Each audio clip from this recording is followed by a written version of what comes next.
আসসালামু আলাইকুম রহমতুল্লাহ। আশা করছি সবাই ভালো আছেন। আপনাদের সামনে যেই ছবিটা আমি শো অফ করলাম এটা হচ্ছে ভারতীয় নর্মদা নদীতে ফেলে দেওয়া প্রায় 11,000 লিটার দুধ। ধর্মের নাম বিক্রি করে ধর্মের স্বার্থে তারা ফেলে দিয়েছে। দেখেন, দুধ হচ্ছে সবচেয়ে পুষ্টি সমৃদ্ধ একটা খাবার, যেটার দাম বিভিন্ন দেশে বিভিন্ন রকম। তো ওরা কতটা পাগল হলে এই কাজটা করতে পারে?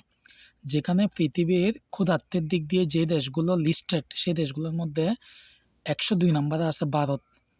ভারতের এমন অনেকগুলো রাজ্য আছে যেখানে ক্ষুধার্তের যন্ত্রণায় অনেক মানুষ মারাও যায়, হয়তোবা প্রশাসন নয়তোবা সরকার এই বিষয়ে অবগত না। তো বৃহত্তর ভারতের এইরকম একটা দশা যদি আপনি দেখেন, আপনি কি মন্তব্য করবেন এই ব্যাপারে? 11,000 লিটার দুধের দাম যদি তাদের দেশের প্রতি লিটারে 60 টাকা হিসেবেও ধরা হয়, অর্থাৎ তাদের দেশ আর আমাদের বাংলাদেশ তো অনেক পার্থক্য রয়েছে।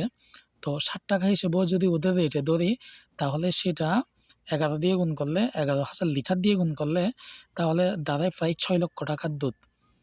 তাহলে ধর্মের নাম দিয়ে এসব অপচয় বা মানুষের যে রিজিক বা খাবারের যে অপচয়, এটা কিন্তু ভারতীয়বাসীরা অবগত না, যার কারণে এই ভুলটি করলো।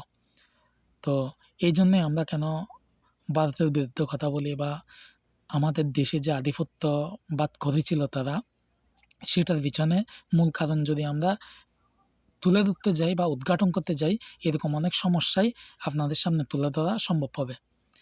তো আপনারা কমেন্টে জানিয়ে যাবেন এই ব্যাপারটা কোন দৃষ্টিতে আপনারা দেখতেছেন।